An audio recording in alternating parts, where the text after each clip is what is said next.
Man survives Bobcat attack by choking animal to death. Oh, my God. And I told you could fight off animals. Yeah, well. We were talking about the dog attack last week, and I said you could either choke him out or do something. Or pull the King Kong T-Rex move, where you pull the jaw apart. Oh, yeah. Not a pit bull, you can't. No. Well, I think I can. The jaw muscles on a pit bull? Come on. I want to know how this guy choked out a... Sure. 62-year-old Florida man depended on his instinct. How old? 62. The guy's also 62? He's diabetic. Hey, man, 62 is nothing these days. 62 is like 35 back in the day. 62 is nothing, but let me tell you something. When you're being attacked by a bobcat... Yeah, you're going to need youth on your side. Yeah. Was it just a cat named Bob? Maybe that was it. It's a little tabby. Can you imagine it is, and they just got this whole thing wrong? Bob the cat. 62. No, it was a Bob Kelly attack. Depending on his instincts, when a bobcat attacked him and it paid off, he survived. The bobcat didn't. Dale Rippy, a resident of... Now, can we get this guy on the phone? I want to talk to Dale Rippy today. E-Rock, have you spoken with Dale Rippy at all last night? Corresponded, emails, notes passed? Nothing. Meetings, slip a pelt under your door? Sorry. Meetings in garages in D.C.? Hold on a minute. Let's go to Wes in Orlando. Wes? Oh. Hello. Yes, what's up, Wes? Good morning, Bubba Boys. Good morning, Wes. I just want to say that I'm a fancy man, and I'm flying up from Florida to the Boston show. Can't wait. The O&A Trial and Virus comedy show in Boston. We're a month out at this point. Yes. And I want to wake everybody up with my rock scream. Wes? What? You're a big time listener of the show? Yes. Is it Rock Scream Tuesday? Yep. I'm ready to hear it. Well, Wes. Is it Rock Scream Tuesday? Dude, it's Rock Scream Wednesday. No, it's Whip 'em Out Wednesday. It's Rock Scream Tuesday. He's got his days all wrong. We're confusing everybody with all our themes. You know, I never understood how difficult it was when you hear a bunch of these hacky radio shows that have themes every day. Yeah. How hard it is to keep it together. Yeah. Like people want to call up on a Wednesday and do your Tuesday thing. That's anarchy. It's not It's my Wednesday. And I hope people realize that we're just goofing on the fact that radio shows that have themes. Oh, there are people that absolutely believe we do that. Come on. Because Thursday alone, I think we have 3 or 4 themes for Thursday, including Perv News Thursday. Perv News. And then Friday, we got 3 or 4 themes as well. I like Point and Laugh. Point and Laugh Friday is a huge hit. It's also Mispronunciation Friday. Yeah. And a few others in there. And let's not forget, we added Pot Talk Monday. Yeah, right. Theme, I love Pot Talk Monday. All right, back to Dale Rippy. Bubble guy. He's been in the news 2 days now in New York. Yeah. There is this idiot that's been in New York now that blows bubbles. You know the soap bubbles that you get? You get the little stick with the little circle at the end, and you blow through it. It makes a bubble. Are you explaining blowing bubbles? Yeah. Because you know something? I don't know what people have anymore these days. I haven't seen bubbles in years. But this guy has a big hoop, and he makes huge bubbles. Who cares? He's been in the news 2 days. How many people died? I read there was a huge bombing in Iraq yesterday that killed like 75 people in a marketplace. Bubble guy. Well, Bubble Guy, much more important than 75 Iraqis dying. Exactly. It's just how it is. It's just the way it is. Obviously, it's the way it is because they're not reporting it on the news, but Bubble Guy's on there. If it was some of our boys over there, then, of course, that's more important than Bubble Guy. A little more important, unfortunately. Much more important. The news likes reporting it at the end of the story or maybe on page 29 of the paper. 29? Maybe. Yeah, Bubble Guy's all over the tube today. Bubble Guy. All right, so we go to Dale Rippy here. He lives in Florida. He was pulling trash cans back to his house when he saw what he thought was a large cat. After realizing the animal was actually a bobcat, he set the trash cans down and prepared for an attack. Having grown up on a farm, Rippy said he knew the bobcat would attack when it didn't run away after seeing him. When it growled, I knew it was going to jump and bite me, he said. The animal then jumped on him and began to scratch and bite. Rippy said he knew if he could get a good hold on the animal, he would be able to choke it, even if that meant letting the bobcat take a couple of bites. I started choking it when when got a good hold, he said. I started choking it when got a good hold, when he said. I choked it till he died. I got scratched up pretty good. Can you imagine? It's a little thing. Huh? It's a cat with long legs. Bobcats are not little things. They're little. It's not a cougar. It's a bobcat. He didn't say I thought it was a lion. He said I thought it was a cat. Yeah. I thought it was a cat. It looks like a cat with very long legs. That bobcat would F you up. He choked a cat. Anthony, if a bobcat was in the studio right now, you would run. Have you seen a bobcat in person?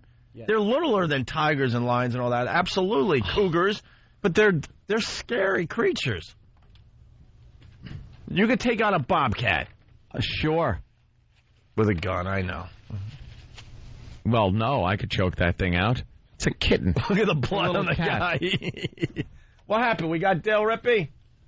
Hey. Hey, Dale. Yes, I'm here. Mr. Rippy. You're talking to the Opie and Anthony show. How are you, sir? I'm doing fine, thank you. I see the blood all over your T-shirt. Yeah, I had gotten cleaned up pretty well before any pictures were taken. Mm-hmm. Did the bobcat rip out your vocal cords?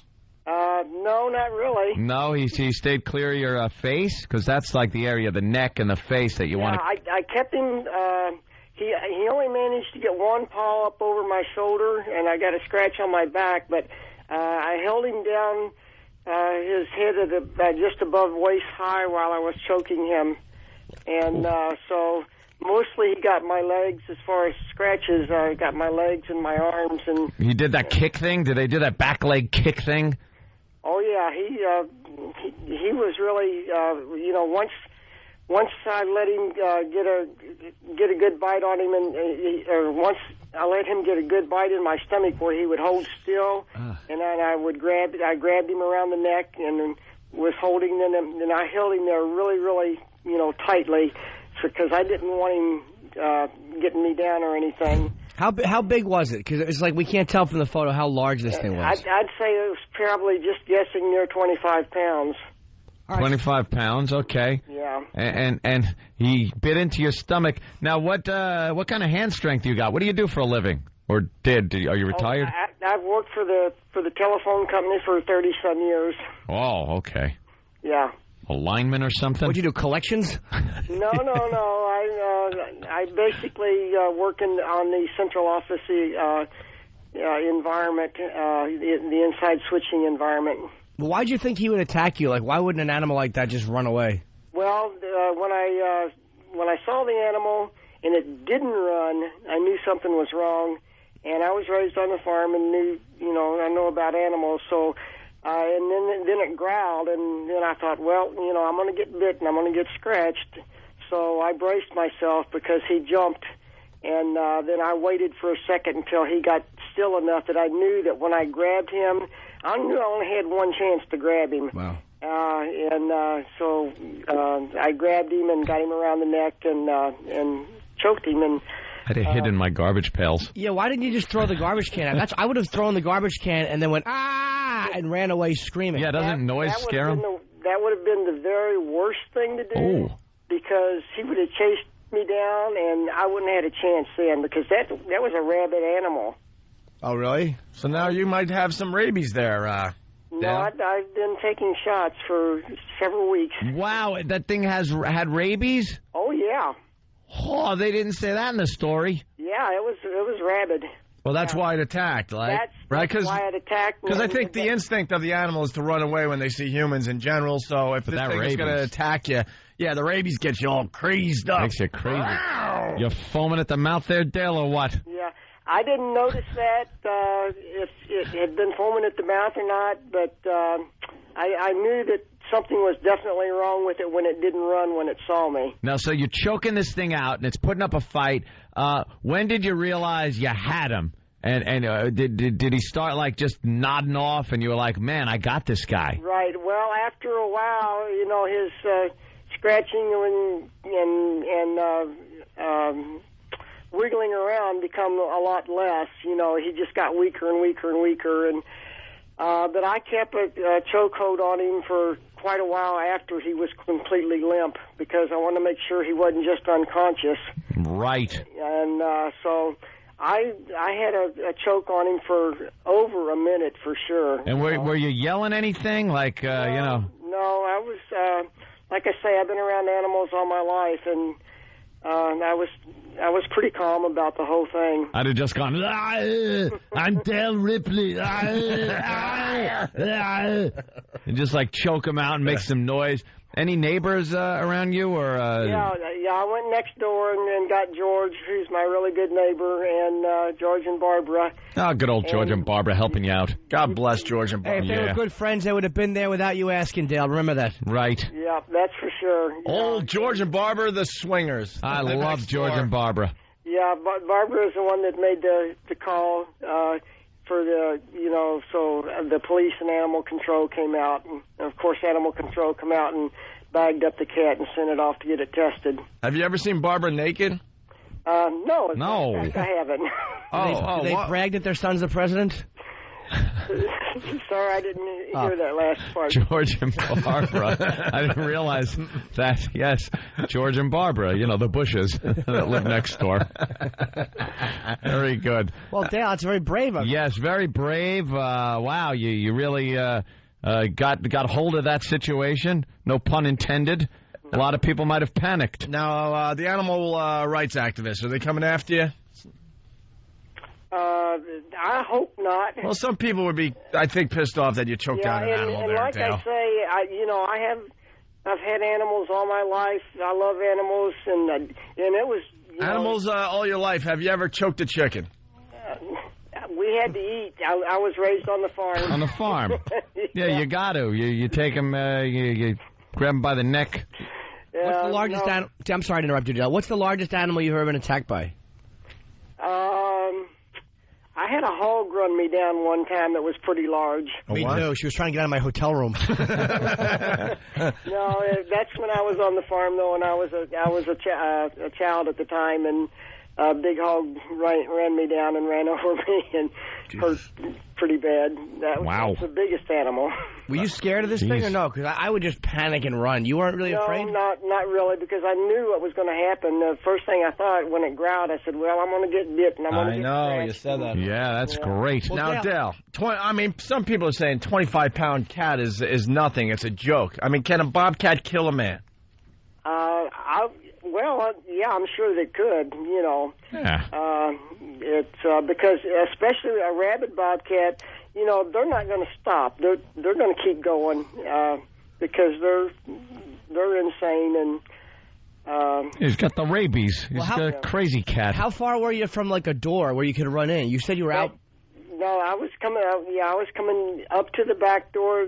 That bobcat was probably sitting within 5 or 6 feet of my back door. Oh. So you could have just went inside, Dale. I mean, no, he was even at 62. That's not much of a challenge. No, he was between me and the door. Why did you say? Excuse me, I'm trying to walk through here, and he would have moved. I don't think the bobcat would have done that, Jimmy. Why didn't you just do the under its chin? Oh, they all fall for that. All the cats. You scratch him under the chin, and he'd go. He started scratching first. Hey, did you hear? See that? I hear this should be a movie or something in this for you. I don't think so. Why not? No, huh? You getting a lot of phone calls? Yes, I've gotten several. Yeah. Well, let me tell you, Dale, you're all man. I love it. You took him down. You're like John Locke from Lost. Yes. The guy's just all man, choking out animals, being run down by boars. Did you just make a Lost reference? Speaking of boars, Dale, we'd like to thank you for calling in. And this is wonderful. It's a great story today in the news. It's a feel-good story. Yeah. Is it Feel-Good Story Wednesday? I don't remember. Yes, it is. Yes, Feel-Good Story Wednesday on the Opie and Anthony Show. When is Feel-Good Story Day? Well, the Monday? big thing... Yes? Oh, go ahead, Dale. Yes, Dale? Yeah, let's bore the audience a little more. Yes, Dale. Yeah, the big thing is that people realize that things can and do happen like this, and they need to be aware. And if it had been a small child, Yeah. and that's the reason. Yeah, I know. Right. No, that's true. That's Eric. That's true. Yeah, that's Eric. He's a wise ass. Dale, You're so you're doing a public service now about how to defend yourself from bobcats. Because this happens every day. Well, they've been bullying us for so many years. It's about time. No. Dale. Sir. That's all right. Yeah. Do you have any for the thing, Dale? No, I didn't have anything else to say. No. Well, the thing was, All Dale, right. because what you did was, I know that I get very instinctively very frightened. Do you feel that most people, in a situation like that, I mean, with the instinct at first, I mean, obviously there's a whole flea thing, but would that be where it came from, or is it not about that for many times? Yeah. I'm sorry, I really I didn't hear you well. I didn't understand the question. All right. Well, Jimmy, again. Yeah. Did you because most people's instinct would be to run away. I think it was very brave. But do you feel that it was your instinct, or would there not have been that type of a reaction? Say, had the cat been from over there, but not yet where you are? Yeah. Under those circumstances. Yeah. Well, No. It wasn't actually instinct. It was more. I attribute it more to my being raised on the farm and handling. Boring. You know. Yeah. Yeah. So, and because I knew it was going to happen. Boring. Yeah. Shut up. Yeah. Wow. Well, it's an exciting story for today. Thank you. I love it. Do you have a family there, Dale? You betcha. Been married 42 years. Oh, God bless. God bless. Did you see that jerk? I'm sure they're very proud. Yeah, everyone is calling. He stinks, and I don't like him. Yeah. Jimmy. Dale, so you're married 42 years, You're huh? a brave man. Your wife must be very proud of you. What was her comments about it? Yeah. Well, she was real He's a surprised. fake. No. Anyway, wow, being married that long, how many times did you want to choke the wife out, right? You know what I mean, though. You know, you could be in love and still there are some of those days where the wife's like a bobcat, I bet, right? Well, she can hear what I'm saying, so I better not say too much. Ah, you're a smart man, Dale. You're a smart man. I'm about to strangle you. Definitely. Out of your own consciousness. That was Dale with the bobcat. Right. Great. Are you a drinker, Dale? No. No?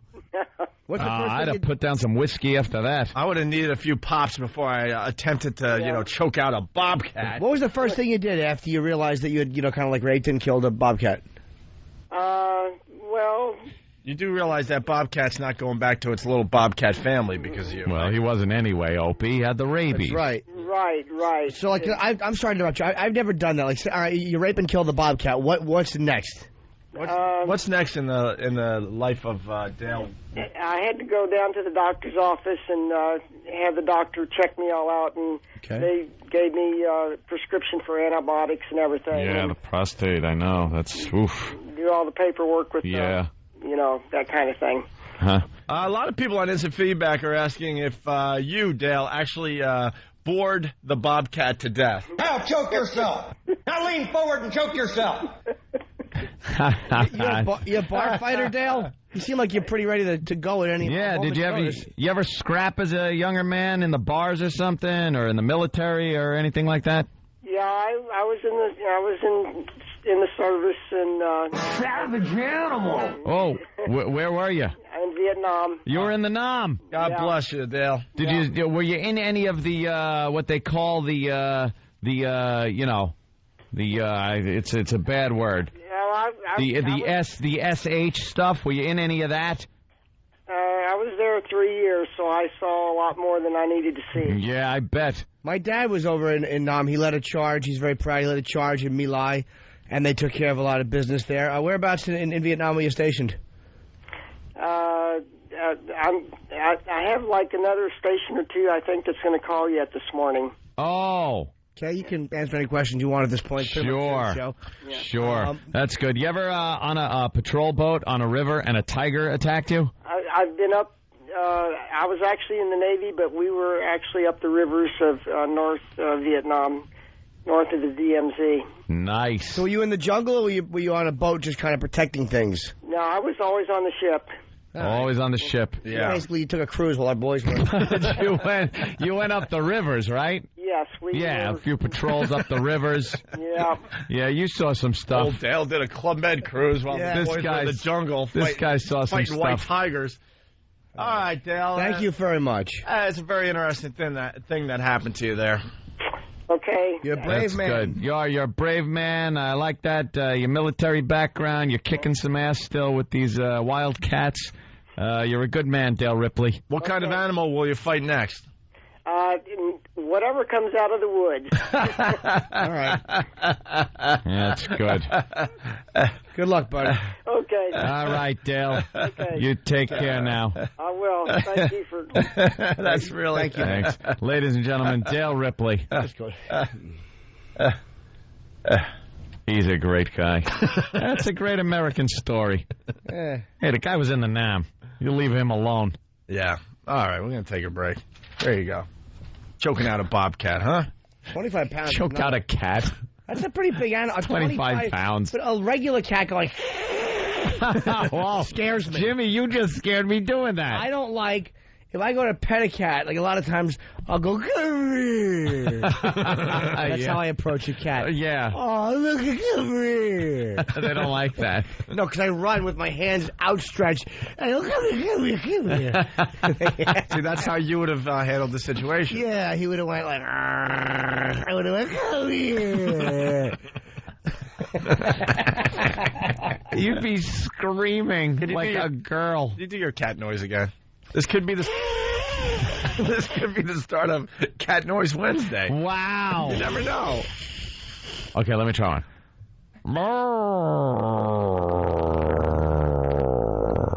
That's the real angry cat that's ready to scratch a reporter's face. Okay, I'll do one in heat. Meow, meow, meow. Row, row, row, row. And then you take your boot and you put it under their tail and their back arches. That sounds like salvo. Row, row, row, row. Jimmy, one more time before we go to break. Ooh, scary. What an ass.